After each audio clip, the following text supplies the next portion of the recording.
Hello बच्चों, let's read this question. The question says what is meant by angle of minimum deviation. Explain, indicate a graph how the angle of deviation changes with the angle of incidence. State the condition under which angle of deviation is minimum.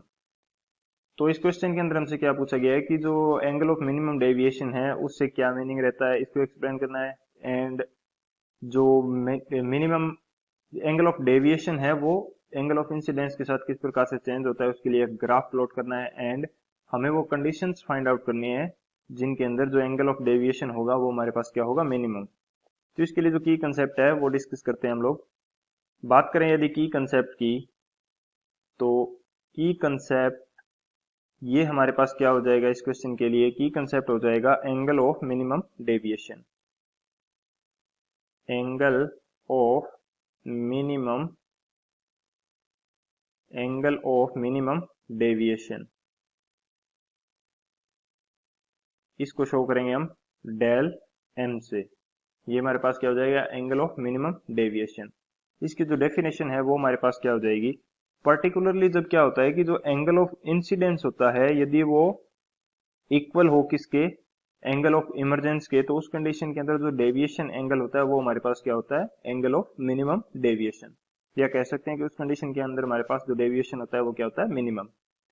तो इसके लिए यदि मैं लिखना चाहूं statement के form में, तो ये मेरे पास क्या हो जाएगा, when angle of incidence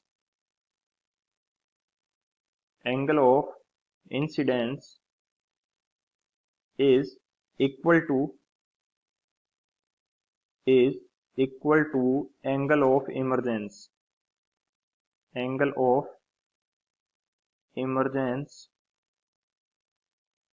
then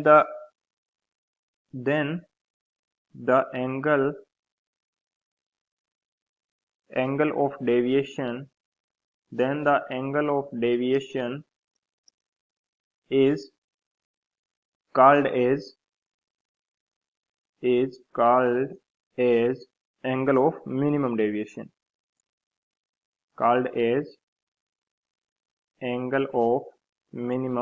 deviation, यानी कि यदि हमारे पास ऐसी कंडीशन हो कि जब एंगल ऑफ इंसिडेंस है उसकी वैल्यू हमारे पास एंगल ऑफ इमरजेंस के इक्वल होगी, तो जो डेविएशन एंगल होगा वो हमारे पास क्या होता है, मिनिमम. ये हमारे पास की कंसेप्ट हो गया angle of minimum deviation del M. ये तो होगी इसकी डेफिनेशन. अब यदि बात की जाए ग्राफ की या कंडीशंस की, किन कंडीशंस के अंदर हमारे पास जो एंगल है वो मिनिमम होगा, तो वो डिस्कस करते हैं हम लोग. बात करें यदि सॉल्यूशन, तो सबसे पहले हम लोग क्या करते हैं, वो कंडीशंस डिस्कस करते हैं जिनके अंदर क्या होगा कि जो एंगल ऑफ डेविएशन है वो मिनिमम होगा.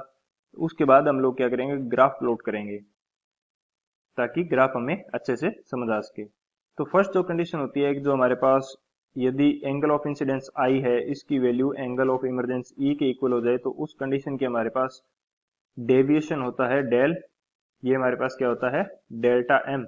यानी कि डेविएशन क्या हो जाता है हमारे पास, मिनिमम.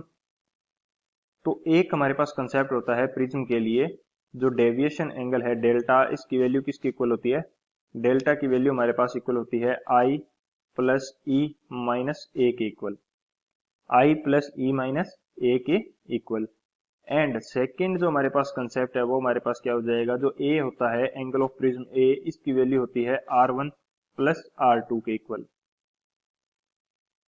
तो डेल्टा मिनिमम की कंडीशन के अंदर आई की वैल्यू ई की इक्वल होगी, तो यहाँ पे ई की जगह यदि मैं आई पुट कर देता हूं तो हमारे पास डेल्टा किसके इक्वल हो जाएगा, ये हमारे पास हो जाएगा डेल एम के इक्वल.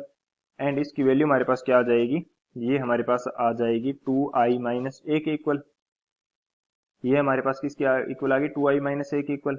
तो अब यदि यहाँ से आई एंगल ऑफ इंसिडेंस आई इसकी वैल्यू फाइंड आउट की जाए, तो ये हमारे पास कितनी आ जाएगी, ये हमारे पास आ जाएगी del M plus A divided by 2. यानी कि यदि हमें मिनिमम डेविएशन प्राप्त करना है तो हमारे पास एंगल ऑफ इंसिडेंस की वैल्यू किसके इक्वल होनी चाहिए, del M plus A by 2 के इक्वल. या कह सकते हैं कि जो एंगल ऑफ इंसिडेंस है वो किसके इक्वल होना चाहिए, एंगल ऑफ इमरजेंस के. एक तो कंसेप्ट ये आ गया, या कंडीशन हमारे पास क्या आ गई, ये आ गई. एंड सेकेंड कंडीशन हमारे पास क्या होती है, जो मिनिमम डेविएशन की कंडीशन के अंदर R1 है, इसकी वैल्यू किसकी इक्वल हो जाती है R2 के, दोनों की वैल्यू इक्वल हो गई। एंड इनको मैं किसके इक्वल मान लेता हूं, R के इक्वल। इन दोनों को मैंने किसके इक्वल मान लिया, R के इक्वल।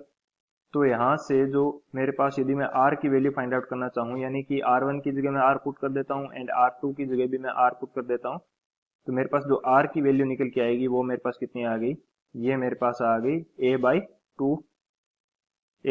टू के इक्वल। अब हम क्या करते हैं, स्नेल्स लॉ इसके अंदर लगा देते हैं। बाई अप्लाइंग स्नेल्स लॉ, यानी कि अब यदि हम स्नेल्स लॉ लगा देते हैं तो हमारे पास क्या कंडीशन होती है, स्नेल्स लॉ के अकॉर्डिंग जो म्यू की वैल्यू है, यानी कि रिफ्रैक्टिव इंडेक्स म्यू, इसकी वैल्यू किसके इक्वल होती है, ये हमारे पास होती है sine i divided by sine r के इक्वल। तो हम लोगों ने आई की वैल्यू कितनी फाइंड आउट कर ली, आई की वैल्यू हमने फाइंड आउट कर ली delta M plus A divided by two के इक्वल। एंड जो आर की वैल्यू है ये हमने फाइंड आउट कर ली साइन ए बाई टू के इक्वल। तो हमारे पास जो इस कंडीशन के अंदर रिफ्रैक्टिव इंडेक्स है, इसकी वैल्यू कितनी आ जाएगी, ये मेरे पास आ जाएगी mu is equal to sine del M plus A by two divided by sine A by two. तो ये तो हमारे पास कंडीशंस हो गई जिसके अंदर हमारे पास क्या होगा, एंगल ऑफ डेविएशन है वो मिनिमम आएगा। वो कौन कौन सी कंडीशन है, एक तो कंडीशन होगी आई की वैल्यू ई के इक्वल होनी चाहिए। सेकंड जो मेरे पास आ गया कि जो R1 की वैल्यू है वो R2 के इक्वल हो जाएगी इस कंडीशन के अंदर। तो ये हमारे पास क्या है, मिनिमम डेविएशन की कंडीशंस। अब हम लोग इसके लिए जो ग्राफ है एंगल ऑफ इंसिडेंस के साथ एंगल ऑफ मिनिमम डेविएशन का, वो हम लोग डिस्कस कर लेते हैं। बात करें यदि ग्राफ की, तो ग्राफ हमारे पास किस प्रकार से आएगा, इसको थोड़ा सही से बनाते हैं हम लोग। सॉरी, ये लाइन थोड़ी सही नहीं हो रही है, सही से बनाएंगे यदि इसको। ये मेरे पास y एक्सिस है एंड ये मेरे पास क्या है, x एक्सिस। y एक्सिस पे मैं क्या जूम कर लेता हूं, angle of deviation del. Basically graph angle of deviation and angle of incidence i के इक्वल है, i के अंदर है, यानी कि मिनिमम डेविएशन इसके अंदर किस कंडीशन में होगा वो हम लोग डिफाइन करेंगे। तो ये ग्राफ हमारे पास किस प्रकार से आता है, ये ग्राफ कुछ इस तरह से हमारे पास आएगा। यदि मैं इसको सही से बनाऊं तो ये ग्राफ हमारे पास कुछ इस तरह से ग्राफ हमारे पास निकल के आएगा।